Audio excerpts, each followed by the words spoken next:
Assalamualaikum warahmatullahi wabarakatuh.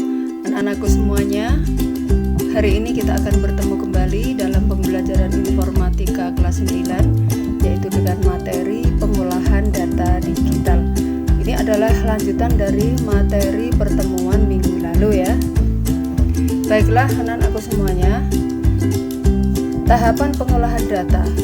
Tahapan pengolahan data di sini meliputi sebelum kita mempelajari tentang pengolahan data yang selengkapnya, maka perlu kalian ketahui bahwa di sini itu ada input, ada processing, dan ada output. Jadi input itu merupakan suatu data awal atau data input disiapkan dalam berbagai bentuk yang sesuai untuk kepentingan pengolahan. Bentuk tersebut akan bergantung pada pengolahan mesin. Kemudian yang kedua adalah processing atau proses ya. Pada langkah ini data input dirubah dan biasanya dikombinasikan dengan informasi lain untuk menghasilkan data dalam bentuk yang lebih bisa dipakai.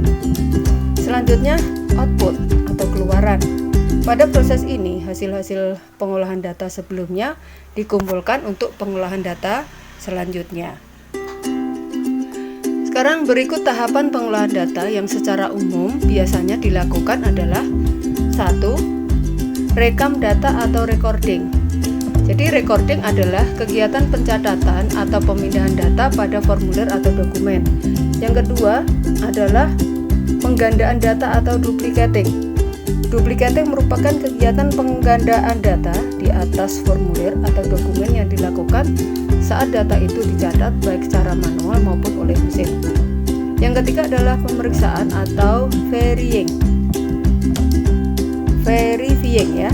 Varying merupakan kegiatan pemeriksaan data secara teliti agar tidak ada kesalahan yang mengacaukan hasil akhirnya nanti. Next, yang keempat yaitu klasifikasi atau pengelompokan. Jadi klasifikasi di sini adalah kegiatan pemisahan data dalam berbagai kategori. Selanjutnya ada sorting atau pengurutan. Artinya di sini adalah mengurutkan data sesuai dengan urutan tertentu. Kemudian merging atau pencampuran. Jadi di sini yang dicampur itu adalah datanya, bisa satu atau lebih, kemudian dikumpulkan. Kemudian setelah itu disorting dengan kunci yang sama dan meletakkan kumpulan data tersebut menjadi kumpulan data yang tunggal. Next, yang ketujuh adalah kalkulasi, yaitu proses melakukan perhitungan numerik pada data yang bertipe numeris ya. Terus yang terakhir adalah pemeriksaan tabel, yaitu proses ini bertujuan untuk bisa mendapatkan kembali data tertentu pada kumpulan data yang telah disortir. Selanjutnya perangkat lunak pengolah data itu apa saja? Biasanya digunakan adalah database atau base 3 atau base 4, Fogbase. Kemudian semua ini adalah berbasis DOS, ini sekarang sudah tidak digunakan lagi. Sekarang yang kita gunakan sekarang ini adalah Microsoft Access. Nah, di sini program aplikasi pengolah data berbasis Windows. Kemudian yang berikutnya adalah SPSS atau FogPro. Nah, ini merupakan sebuah aplikasi pemrograman untuk membuat sebuah program berbasis data. Dalam dunia komputer, sistem pengolah data dapat dibedakan menjadi dua, yaitu file processing system dan database. Sekarang kita akan membahas tentang apa itu file processing system. Pada zaman dahulu, organisasi itu banyak yang menggunakan file processing system. Fungsinya adalah untuk menyimpan dan mengelola data. Ya. Kemudian file processing ini ada kelemahannya. Kelemahan yang pertama adalah redundancy data. Apa itu? Yaitu penyimpanan data yang sama hingga menyebabkan sumber daya penyimpanannya itu seperti hard disk yang terbuang sia-sia. Kemudian yang kedua adalah isolasi data, yaitu kondisi ketidaktahuan pengguna program akan data penting yang sama pada program lain sebagai efek dari pemakaian data secara terpisah oleh setiap program yang berbeda. Yang kedua adalah database. Nah, di sini merupakan sekumpulan informasi yang disimpan di dalam sebuah komputer secara sistematik sehingga bisa diperiksa menggunakan suatu program komputer untuk memperoleh informasi dari basis data tersebut ya. Nah, di sini bisa kalian lihat simbol-simbol diagram alir atau diagram alur.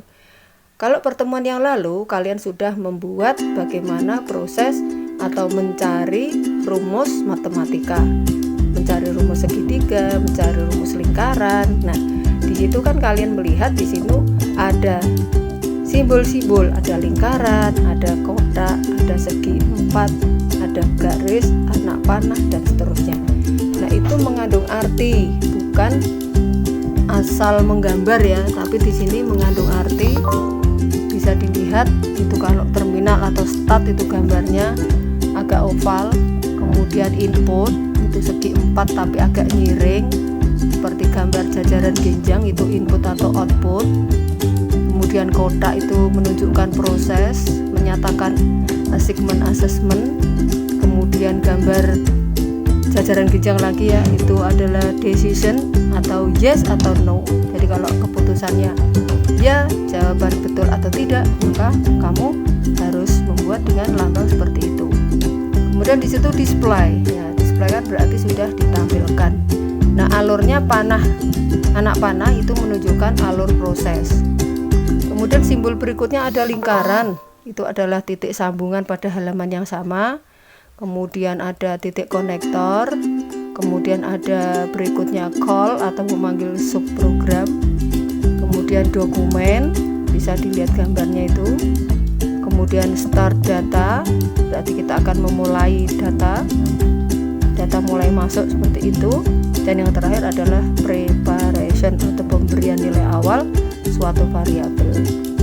Nah, ini silakan nanti anak-anakku semuanya dipahami, kemudian dilihat dulu ya. Mudah-mudahan kalian sudah jelas. Kalau belum jelas, nanti materinya bisa dibaca-baca lagi. Demikian materi ini kami sampaikan, mudah-mudahan bermanfaat bagi kalian semuanya. Terima kasih. Wassalamualaikum warahmatullahi wabarakatuh.